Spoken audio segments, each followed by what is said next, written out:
¿Cómo le va? Qué bueno volver a entrar a su casa como cada noche a través de la pantalla de Canal Luz. Listos para transitar juntos esta próxima hora, la anteúltima del día, la anteúltima de la semana laboral también.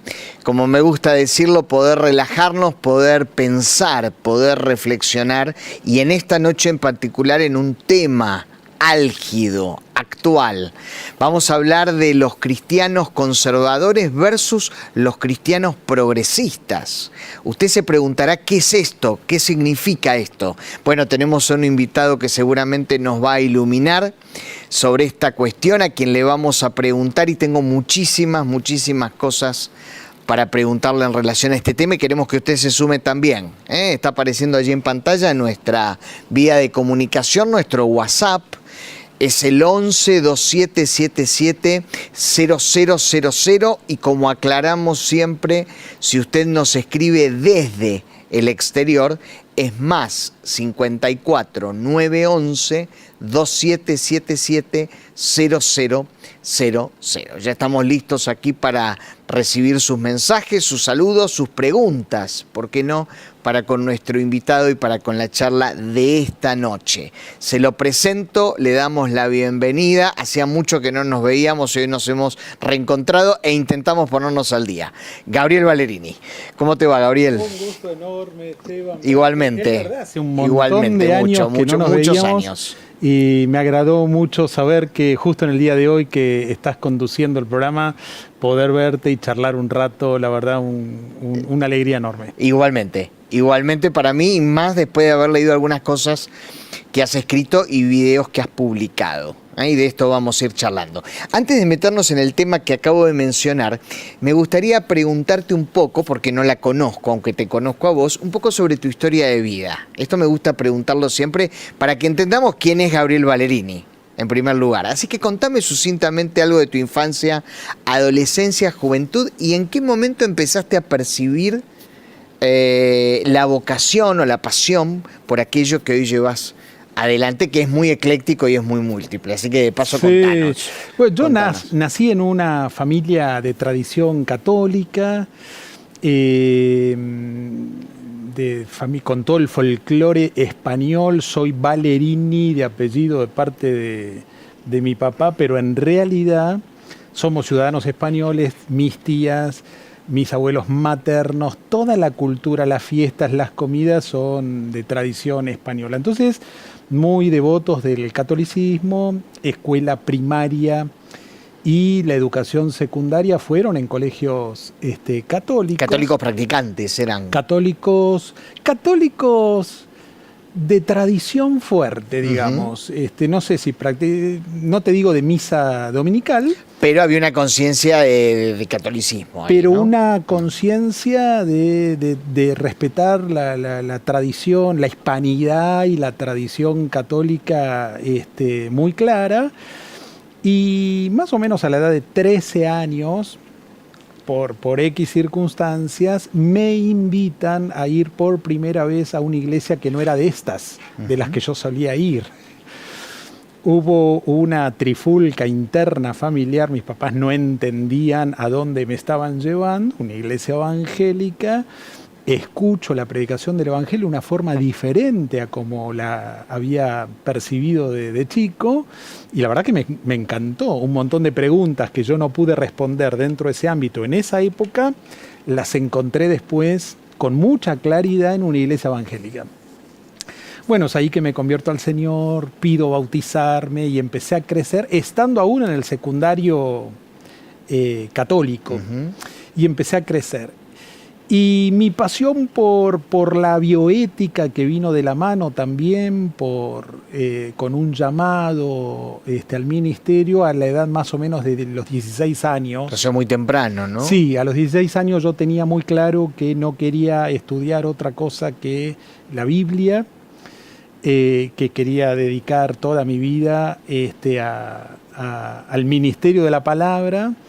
Pero eso vino de la mano con una vocación y un llamado, vos decías, medio ecléctico y la verdad muy loco en esa época. Te estoy hablando cuarto año, década del 80. Vino un médico católico al colegio a pasarnos en esa época el grito silencioso.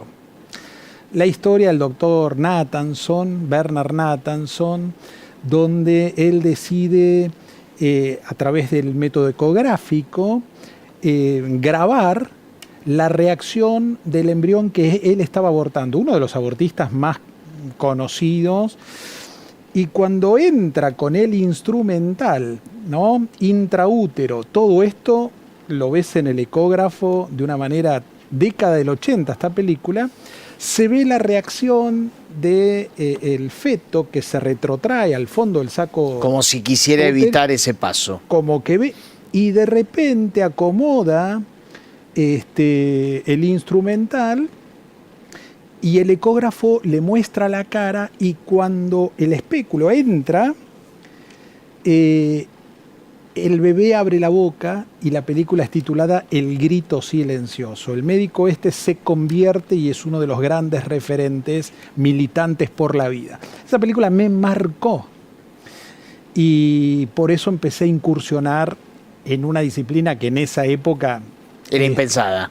Era impensada, y después pude hacer el posgrado en la UCA en ética biomédica. Qué increíble, ¿no?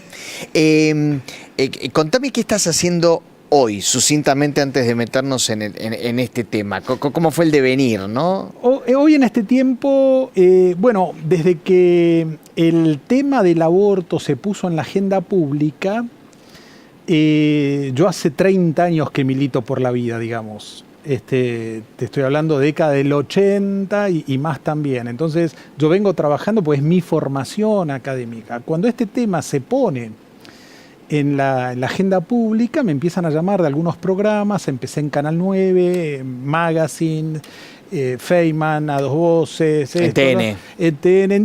Empecé a hacer un itinerario en distintos canales que me invitaban un poco a debatir y confrontar la defensa de la vida frente a las dos posiciones. El feminismo abortista que venía pronunciándose. Ahí me convoca Proietti, que lo recordamos con mucho cariño. Sí, claro, Rubén. Me convoca Rubén para asumir la dirección de bioética de ACIERA. Y entonces en el año 17, 18... soy director de bioética en ACIERA, y todos los documentos por la vida de ACIERA, soy el autor. Hubo una pronunciación desde las iglesias evangélicas, organizamos marchas, movilizaciones, hasta el inolvidable 4 de agosto del 18, Obelisco, donde cientos de miles... Claro. Que lo recordábamos hace un ratito, ¿no? Donde nos encontramos tantos. Eso viene acompañado de un montón de viajes por todo el país, en todas las ciudades, generando conciencia, abriendo los ojos e instalando esta batalla cultural. Hoy, si se quiere, soy uno de los referentes en este tema de batalla cultural, que no pasa solamente en la defensa de la vida, pasa también por todas estas cuestiones de género, todas estas leyes coercitivas que lo que hacen es cada vez más limitar las libertades. Y estamos haciendo un gran trabajo ahí en materia de cómo los valores cristianos tienen que impactar la cultura de la sociedad. Estoy trabajando mucho en esa área. ¿Crees, Gabriel, que aparecieron temas en estos últimos 30, 40 años que antes no percibíamos o que no los tomábamos como relevantes y hoy son protagonistas? Sí, esto se veía venir para quien más o menos tiene una cosmovisión del avance del mundo y de la cultura y de la sociedad. Lo que pasa que en muchos ámbitos de nuestras congregaciones, dentro de un espíritu bien monástico, encerrado dentro de 4 paredes, se vivía y se sigue viviendo... al margen de todas estas cuestiones. Exactamente, es decir, una sintonía totalmente ajena a todas estas cuestiones. Entonces fue sorpresivo para muchos otros no. Hoy ya están, yo te puedo decir hoy lo que ya está en agenda y que en 5 o 10 años se va a venir. Entonces, quienes más o menos estamos en esta sintonía y en esta dimensión, ya podemos anticipar cuáles son las próximas leyes que siguen a las leyes que hemos estado militando en todo este tiempo. Es decir, ahora empezaron por el aborto, la muerte legal de los hijos, Le sigue la eutanasia, le sigue un sinfín de otras leyes que van de la mano. El destino de los embriones, hoy los embriones están congelados, la manipulación genética, técnicas eugenésicas, el transhumanismo. Bueno, todavía somos un país subdesarrollado, pero esto hoy ya está en el escenario, es decir, la mejora de la especie. Y cómo aplicás la biotecnología para mejorar la especie, ¿no? Son temas que confrontan con la moral y que confrontan con lo ético. Y más cuando uno tiene, digamos, valores que surgen del Evangelio. Entonces, articular la Biblia, poner en diálogo a la Biblia con estos temas, es mi pasión, realmente. Pero es complejo. Y requiere una formación y requiere por lo menos introducirse en estas temáticas para no caer, digamos, en una exégesis fuera de contexto. Ahora, estos temas que acabas de mencionar y tantos otros que se vienen, como vos decías, ¿transformó la tarea pastoral, digo, pensando en la tarea pastoral no solamente dentro del marco de una congregación, digo, la tarea pastoral como un todo, en algo mucho más ecléctico? Es decir, ¿hoy hay más frentes que afrontar que antes? ¿Que hace 30, 40 años? Yo creo que sí, con la velocidad. Escuchaba a un pastor grande y de Córdoba. Cuando el cordobés saluda, es más o menos pareciera como que está haciendo un chiste, ¿no? Pastor de una iglesia grande en Córdoba, lo escuchaba y me hace mucha gracia, un excelente pastor. Y él decía, a ver, hace 30 años atrás la pastoral más o menos era, te entraba un borracho de vez en cuando a la iglesia. Era lo más serio que podía suceder. Era lo más traumático. Hoy, la pastoral del siglo XXI se ve afectada por un montón de temáticas donde obliga al pastor, no te digo a ser un especialista, pero por lo menos a estar informado o por lo menos no tener una respuesta fácil, rápida, dogmática y errada. Correcto. Entonces, hoy obliga de alguna manera a capacitarse, a hacer cursos de actualización, a meterse en tema. ¿Por qué? Porque estos temas ya los tenemos en la iglesia, no tenemos que salirlos a buscar. Ya son parte de esta generación nueva de jóvenes, adolescentes, que tienen un bagaje de información mucho más amplio que las generaciones anteriores. Claro. Entonces, requiere que hoy el pastor, más allá de la Biblia, pueda tener también el conocimiento. Creo que hay 3 mundos que el pastor tiene que conocer. A ver. Por un lado, el mundo bíblico. Es decir, tener una sólida formación para argumentar desde el punto de vista bíblico. El primer mundo que un pastor llamado al ministerio de la palabra tiene que conocer. Inevitablemente. Básico. Segundo mundo es el mundo en el que vive, es decir, la cultura. Estamos en el siglo XXI, un tiempo de la posverdad, de la posmodernidad. Ese mundo el pastor tiene que conocerlo. No estamos en el medioevo, no estamos en el periodo moderno. Hoy estamos a una velocidad astronómica.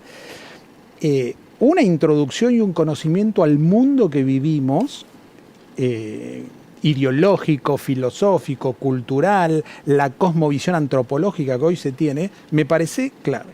Y el tercer mundo es el mundo local de su congregación. No es lo mismo el pastoreo en una provincia, en una zona, en una ciudad. Hay un localismo, correcto, ¿no? Aún dentro de Buenos Aires. Exactamente. Claro. Entonces son 3 dimensiones que me parece piolas que la pastoral hoy tiene que abordar.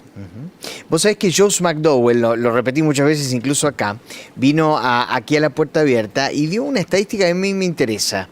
Dice que el 95% de las palabras que utilizamos nos cuesta definirlas. Es decir, las conocemos, las utilizamos, pero si las tuviésemos que definir literalmente nos costaría hacerlo. Así que te voy a hacer un desafío. Si vamos a hablar de cristianos conservadores versus cristianos progresistas, ¿cómo definiríamos qué es ser un cristiano conservador?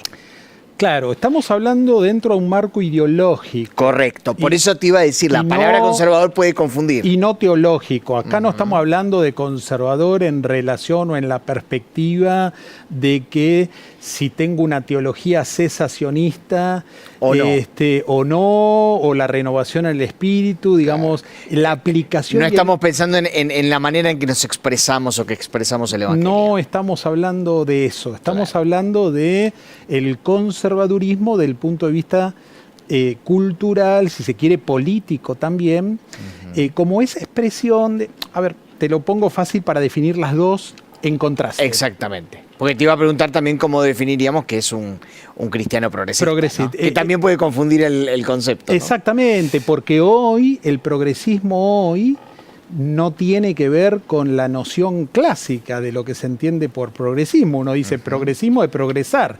¿Quién estaría en contra de eso? De ¿no? eso, claro. Hoy tiene otra dimensión. Mirá, hace década del 90, Samuel Huntington,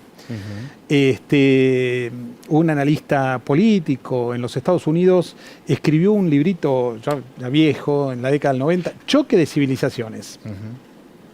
Y él ahí un poco preanunciaba que él veía que si en un futuro iba a haber un gran conflicto internacional al estilo Segunda Guerra Mundial, no se iba a dar en el marco de lo bélico en términos territoriales, políticos, sino en lo cultural.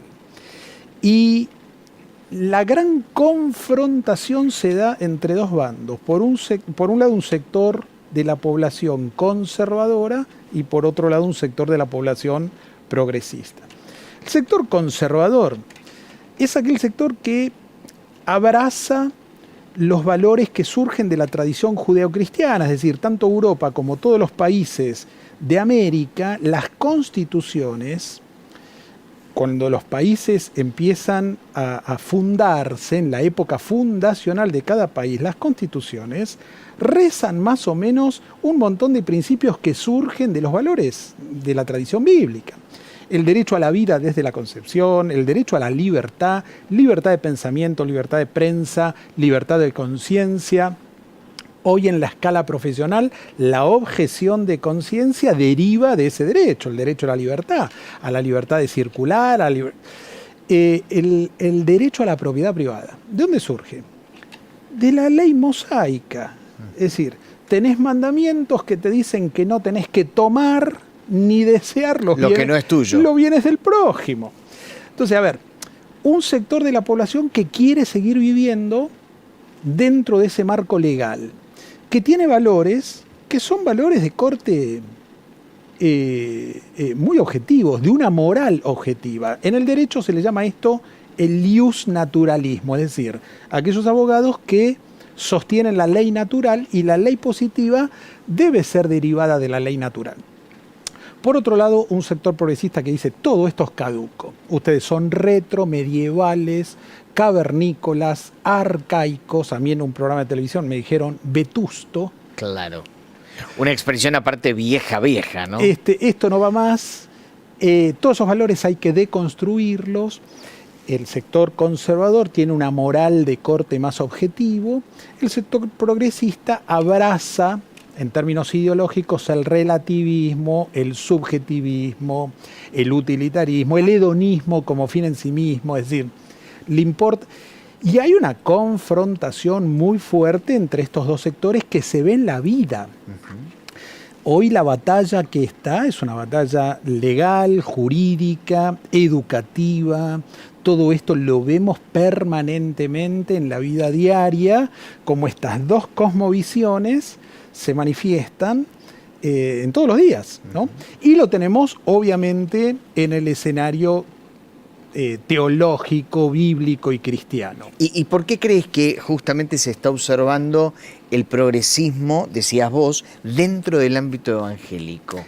¿Y desde cuándo y de qué manera se está introduciendo? El progresismo, ¿no?, es un movimiento que viene, es un combo de ideales contrarios al conservadurismo, que es pararse, digamos, en los valores cristianos, es antagónico una posición con otra, y este progresismo se viene dando con banderas, por ejemplo, con mostrar, por ejemplo, el desprecio a la vida humana, pero expresado en palabras que lo mencionan como derecho, el derecho a la interrupción del embarazo, es decir, una propuesta de ley que es contraria a la vida desde la concepción.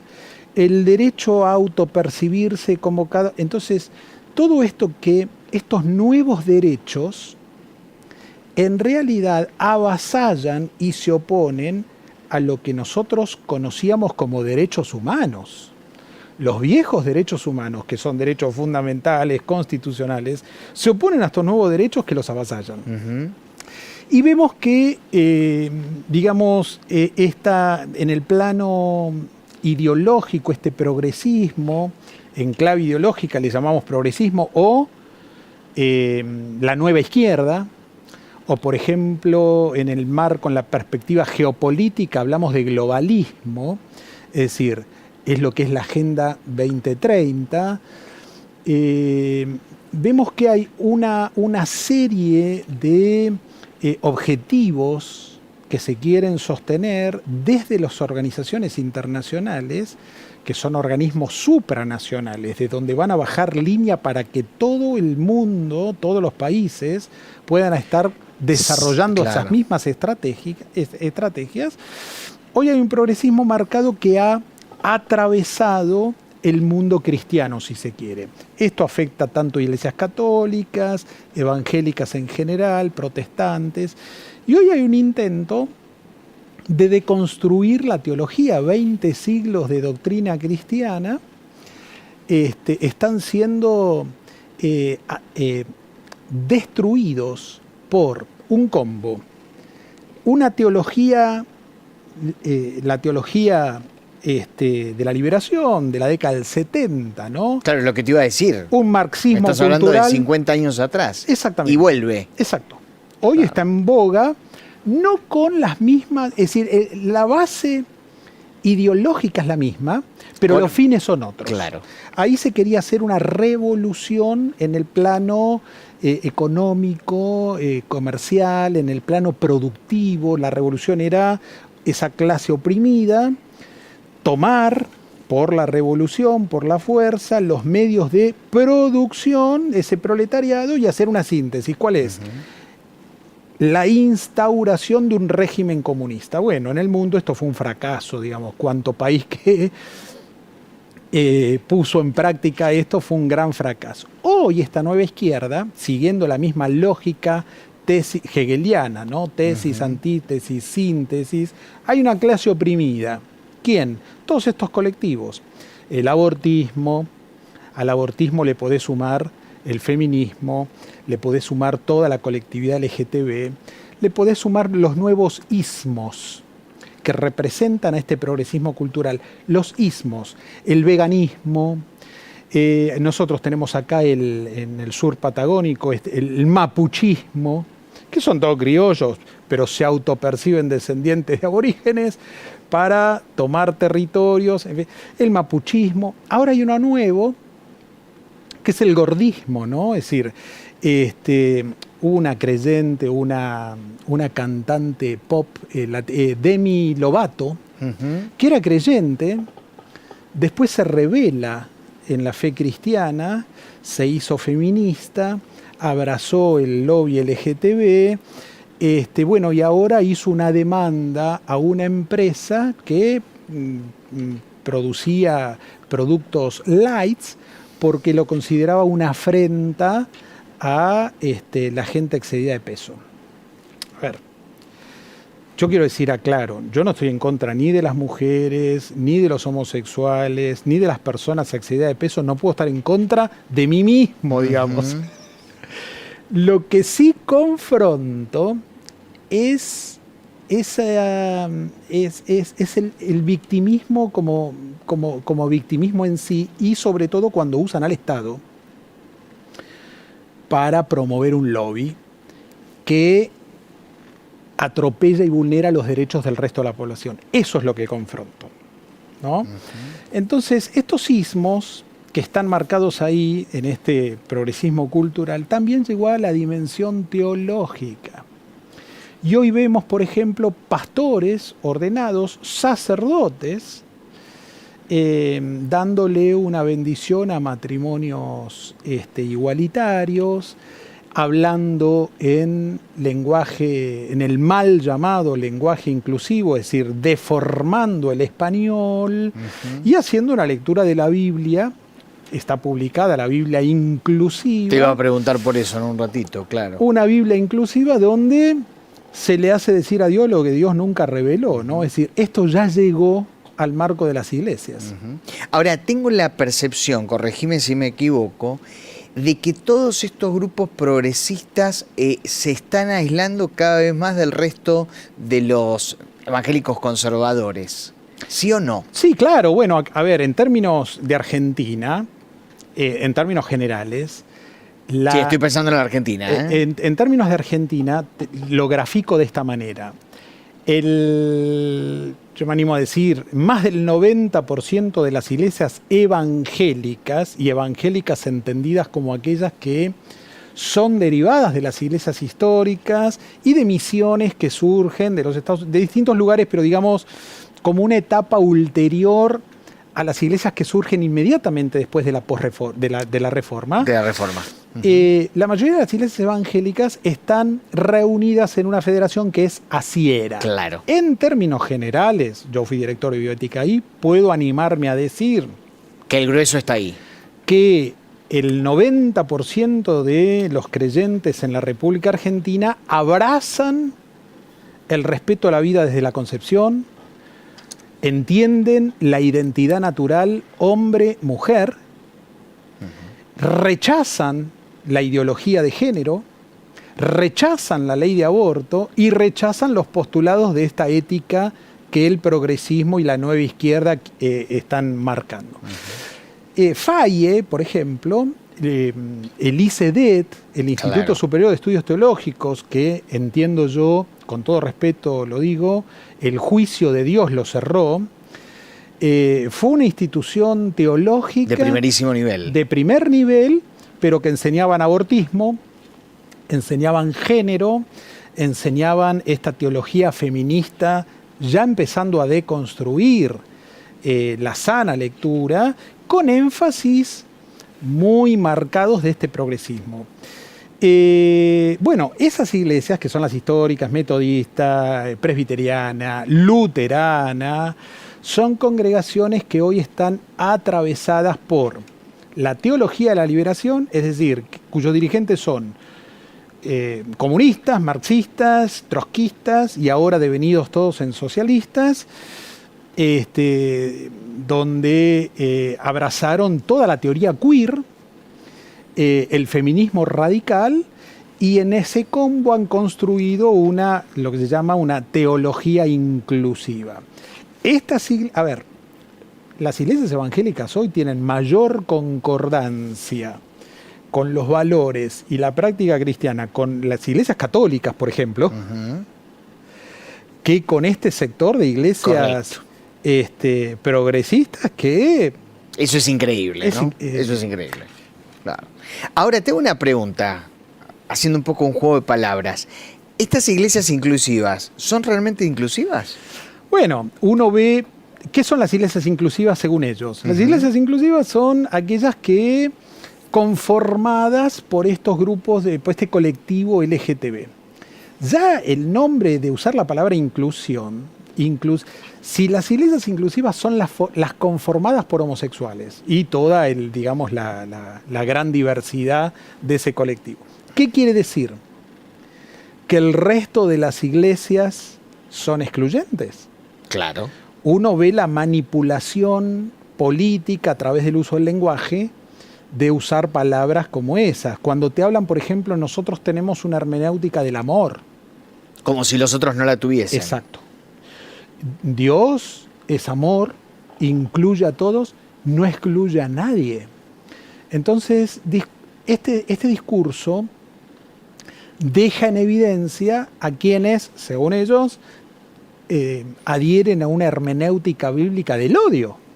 Entonces hay que entender que en realidad el gran desafío en la hermenéutica y en la lectura bíblica, hay que amar lo que Dios ama y tenemos que rechazar lo que Dios rechaza. ¿Dios ama al pecador? Obviamente. Somos amados por Dios porque todos somos pecadores y es una ley general, Romanos 3:23. Si hay algo que nos merecemos, es que somos echados al infierno. Por mérito propio vamos todos al infierno. Estamos todos destituidos de la gloria de Dios. Somos pecadores. Dios nos ama. Pero Dios nos ama tanto que cuando nos recibe quiere transformarnos. Quiere que abracemos una nueva vida, un nuevo proyecto de vida. Dios nos sana, nos limpia del pecado, nos da herramientas para poder cambiar de estilo de vida. El que robe, deje de robar, dice el apóstol Pablo. Entonces estos grupos militantes lo que quieren en realidad es un evangelio sin arrepentimiento. En realidad no buscan acercarse a Dios para tener una vida nueva y un cambio de vida. En realidad lo que quieren y lo que persiguen es que las iglesias acepten su marco ideológico y empiecen a deconstruir la Biblia y a leer la Biblia, y bueno, esta gente no tiene ningún problema en si tienen que revolcar a Jesús por el barro y decir que el discípulo amado era el novio de Jesús, o que la relación de amistad de David y Jonatán en realidad era una relación homosexual. Eran pareja, o tantas historias de homosexualidad que se encuentran.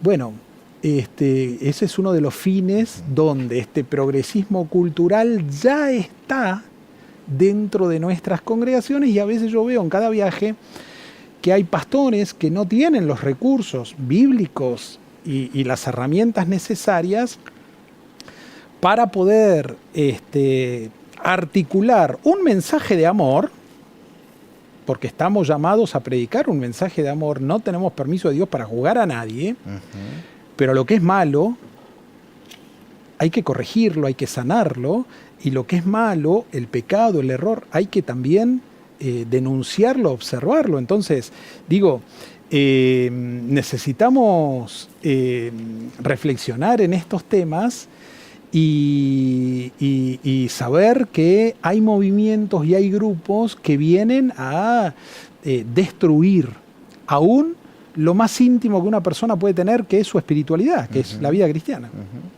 Viene a mi mente una frase que escuché hace mucho tiempo y no se me borró nunca, y es que para que Dios siga siendo Dios, el pecado tiene que seguir llamándose pecado. Tal cual. No hay vuelta de hoja. Tal cual. Gaby, ¿qué es la Biblia inclusiva? La mencionaste y te lo quería preguntar. La Biblia inclusiva, dicho en términos sencillos, es la misma Biblia que cada uno de nosotros tenemos, pero con notas al pie. Y esas notas al pie lo que te dicen es que, por ejemplo, en todos los pasajes donde hay listas de pecado, donde la homosexualidad al mismo nivel que el resto de los pecados sexuales heterosexuales, es decir, la fornicación, el adulterio, la homosexualidad es puesta dentro de una de las listas, y uso la palabra Reina Valera literal, abomina a Dios. Es decir, literalmente la palabra abominación es: a Dios le da dolor de barriga. Dios rechaza esas prácticas. Y la rechaza porque Él tiene un propósito, Él tiene un diseño, el diseño de la identidad natural hombre-mujer y la relación hombre-mujer para la especie humana es parte de ese diseño de Dios. Entonces, en la lectura bíblica hay una aversión a ese tipo de prácticas que están por fuera de lo que Dios diseñó. La Biblia inclusiva, ¿qué es? Es una explicación que lo que dice el texto en realidad no lo dice otra cosa. Es decir, en las notas al pie de esos pasajes donde la letra misma del texto es muy clara. Es muy clara para rechazar, por ejemplo, la práctica homosexual, la Biblia inclusiva está diciendo que lo que dice el texto bíblico en realidad no lo dice otra cosa. Eso es la Biblia inclusiva. Qué increíble.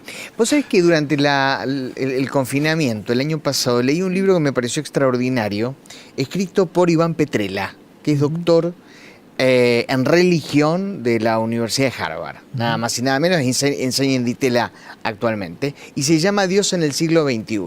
Y él cuenta allí una experiencia que a mí me dejó helado. Pensamos que lo está contando un agnóstico. Dice que... Petrella era de la fundación Pensar de Cambiemos. Yo no sé, escribe en el diario La Nación. Okay, sí, creo que sí. Sí. Es probable, sí. Es probable. ¿No? Me gustó el respeto Sí.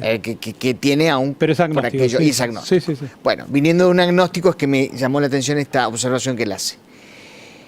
Salía con una chica que era compañera suya en Harvard y que pertenecía a un grupo evangélico. Él lo menciona allí, el grupo evangélico, yo no lo conozco. Estamos hablando del norte de Estados Unidos, en Boston.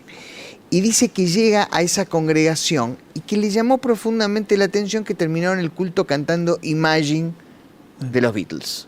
Imaginemos que hay un mundo sin guerras, pero que hay un mundo tampoco sin religiones, que hay un mundo light.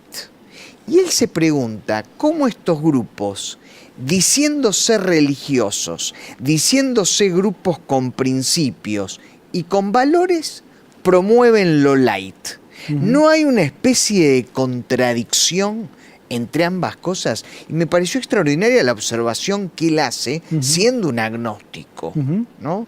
Como diciendo, si no hay reglas claras, ¿tendrá sentido jugar este juego? Totalmente. Me tocó hace no mucho un debate en vivo con una youtuber muy conocida en Colombia, en Latinoamérica, y nos sacó en vivo y me tocó confrontar, debatir con respeto, pero bueno, fuertemente, con un pastor gay metodista.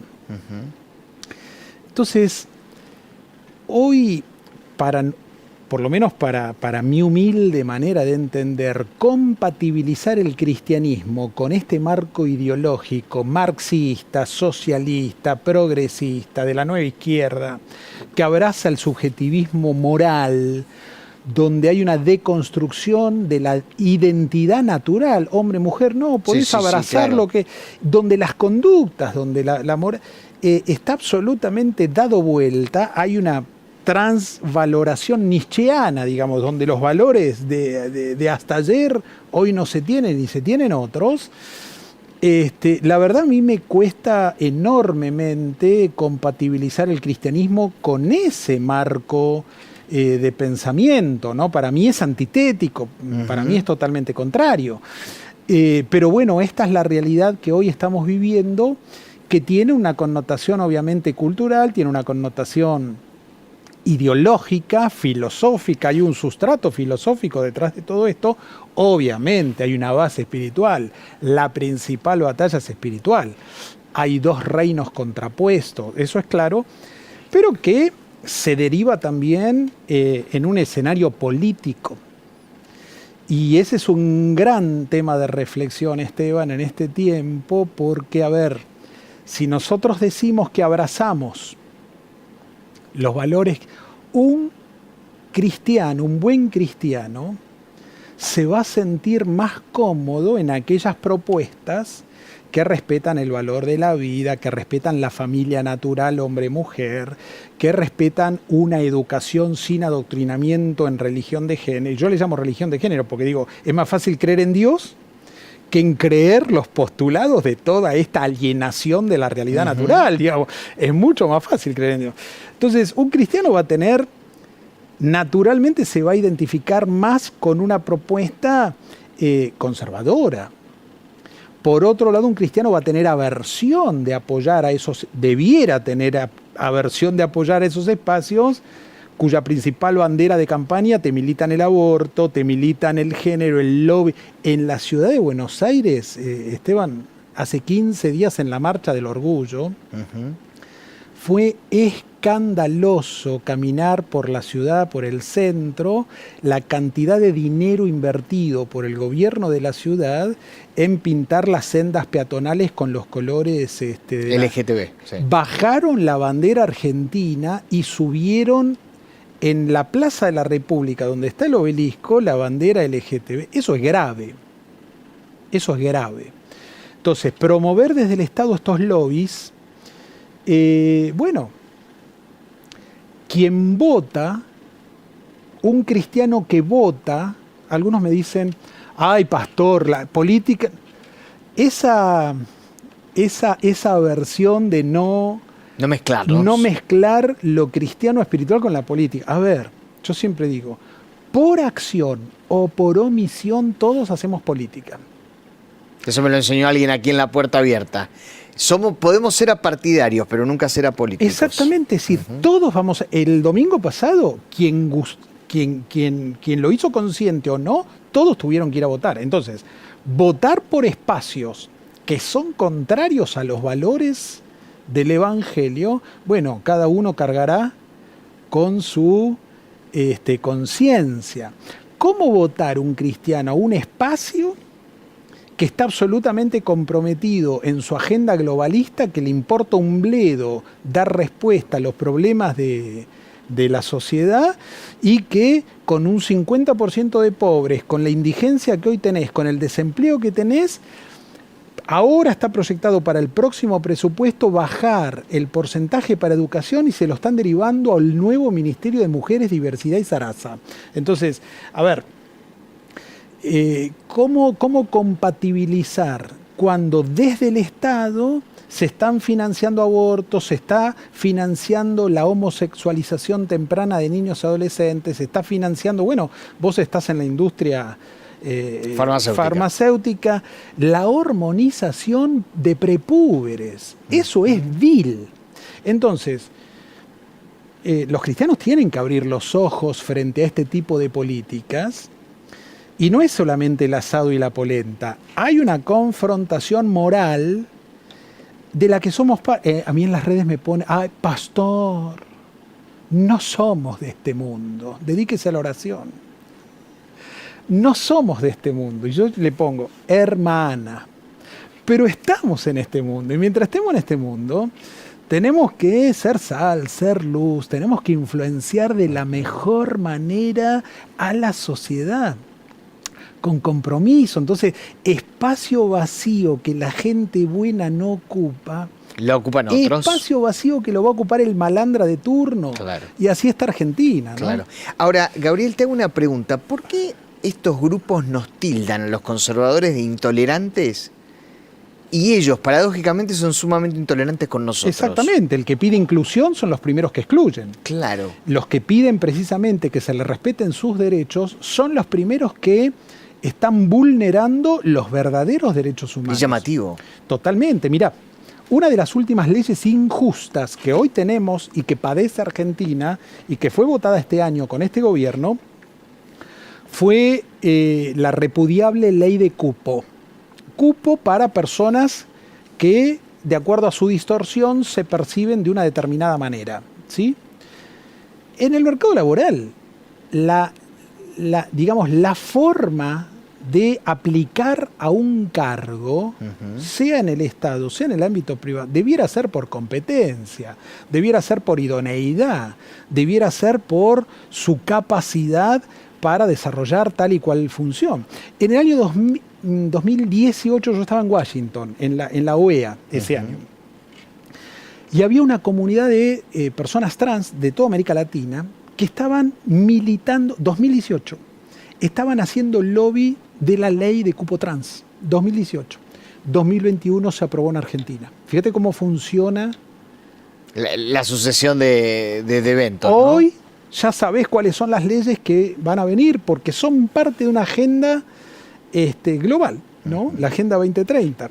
Entonces, esto afecta la vida cívica, esto afecta la vida aún como creyentes dentro de nuestras iglesias. Hoy se hace punitivo, hoy es punitivo que una escuela cristiana, por ejemplo, en Salta, le han hecho un problema legal con el INADI y todo, porque una escuela solamente abrió la inscripción para niñas y niños. A ver, abrir la inscripción en un colegio religioso privado para niños y niños, hubo un escándalo en Salta. Esto es lo que se viene. Entonces, hay todo un marco legal que se está dando para dejar a los cristianos en la ilegalidad. hay un marco legal que se está dando para hacer cualquier posteo que uno haga en redes que levante un valor de bien objetivo es tildado como crimen de odio. Claro. Y nos quieren hacer sentir culpables, decís vos, en uno de los videos que ahora vamos a destacar, de no amar al prójimo. Tal cual. Solo decís que me llamó mucho la atención. Nos quieren hacer sentir culpables de que por nuestros valores, principios, no estamos amando al prójimo. Y no es falta de amor. Ahora, el amor, un padre puede amar con todo el corazón a su hijo. Pero si su hijo se está equivocando, el amor lo tiene que llevarle a decir que se está equivocando, porque si no, no hay amor. ¿No? Entonces, ¿debe la iglesia adaptarse a los tiempos? Sí, claro, debe adaptarse a los tiempos. Hay que ver qué entendemos por eso, ¿no? Adaptarse a los tiempos y hacer que sea lo más funcional posible en este tiempo. Sí, ahora, ¿debe la iglesia renunciar a la sana doctrina y no predicar el evangelio para que nadie se ofenda? No. Entonces, la iglesia debe, me parece, ser inclusiva, abierta a todos, pero seguir predicando la verdad del evangelio. Dice el apóstol Pablo, la iglesia es baluarte de la verdad. Si en la iglesia no levanta y no defiende el valor de la verdad, la cultura y la humanidad no tendría esa luz, no tendría el norte, no tendría la razón del bien común. Bueno, te cuento que llegan algunos mensajes. Este tema me interesa mucho porque es difícil de abordarlo si no sabemos cómo. Gracias por tocar un tema tan sensible como actual para volverlo a mirar y tomar nota. Nos dicen gracias por la enseñanza. Por favor, les pido a todos pongan su nombre y de dónde son. Bueno, Isabela Abás de Espartillar, provincia de Buenos Aires, nos dice muy bueno el programa, los estoy viendo. Y Walter de Rosario te hace una pregunta. ¿Cuál es su opinión sobre la ley 2332/2021 que aprobó diputados y pasó a senadores? Pero por el número no... Es muy difícil. ¿A qué ley se hace referencia? Hace referencia. Bueno. No soy abogado, ni mucho menos. Le podemos pedir a Walter de Rosario que sí, nos aclare sí, específicamente cuál es esta ley, ¿no? Vamos a hacer algo. Vamos a destacar, aunque estuvo apareciendo mientras charlábamos, las redes. Ahí está. Yo sugiero a todos, porque lo estuve observando para preparar el programa, el YouTube de Gabriel. Está apareciendo allí. Es Gabriel Valerini. Muy simple. Está apareciendo el Instagram, es @ValeriniOK. El Facebook es @ValeriniOK igual. Y el Twitter @ValeriniOK. Fácil. Es muy fácil. Es muy fácil. No hay una manera de confundirse. Bueno, les sugiero a todos, allí está apareciendo el YouTube de Gabriel. Allí, ¿con qué se va a encontrar la gente? ¿Con videos? Más que nada uso el YouTube para cursos de capacitación, hay videos, son clases, explicativos, y están los debates, programas de televisión en donde estuve participando, defendiendo los valores, y son videos de referencia en la batalla cultural. Muy bien. Allí están apareciendo mientras seguimos charlando, y si la gente se quiere comunicar con vos puede hacerlo a través de este medio, ¿no? Sí, claro. Siempre respondo a todos los mensajes, a veces con cierto delay, pero respondo a todos, y a veces piden una bibliografía, piden alguna pregunta allí, y estoy referenciando continuamente.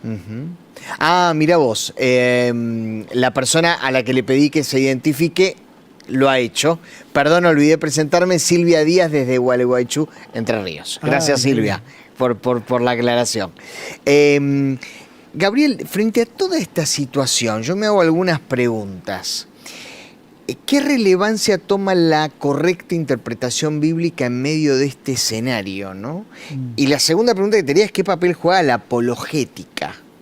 Y me parece clave, es decir, hoy es un tiempo, entiendo yo, donde la iglesia tiene la oportunidad, como pocas veces tuvo en los últimos siglos, de ser luz, de ser sal. Cuando hablo de sal, estamos hablando, la sal tiene una función conservadora, es decir, la sal conservaba los alimentos, claro. Se salaba los alimentos para evitar que se pudran.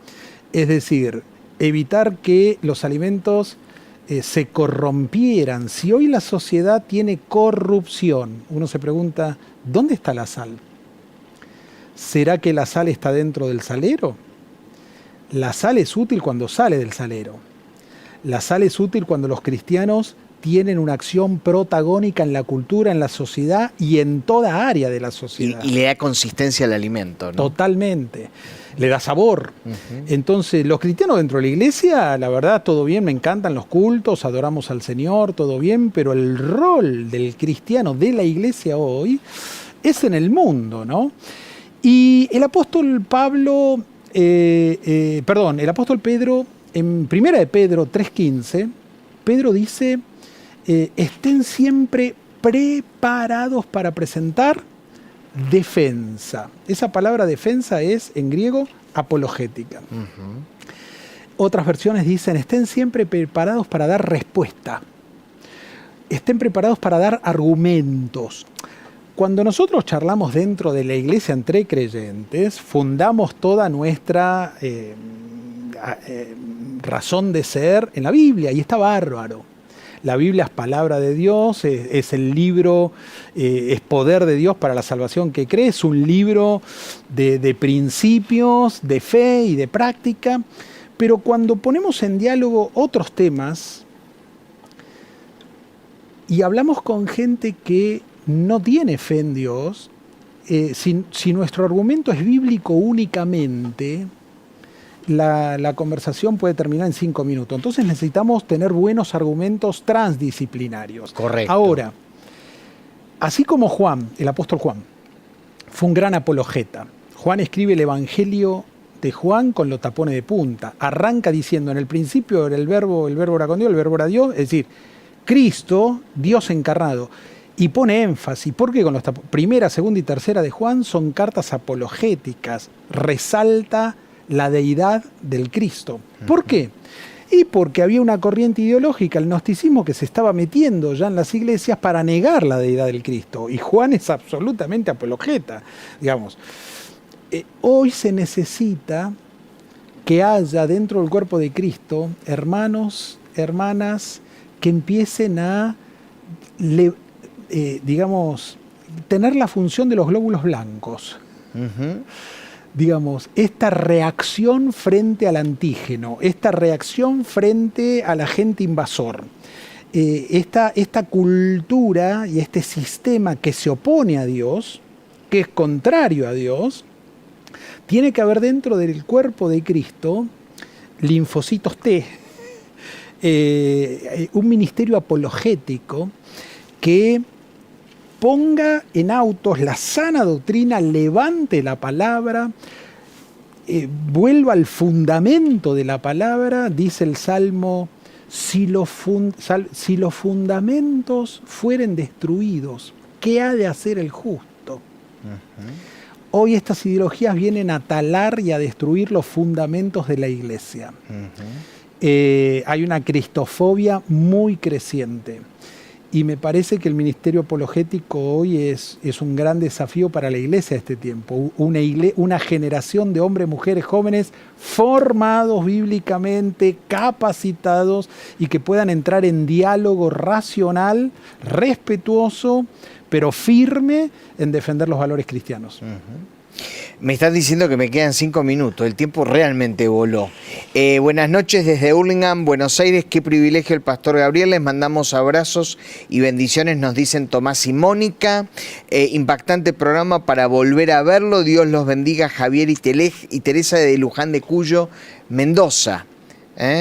Muy lindo el programa, interesante el tema de esta noche, soy Isabel desde Uruguay.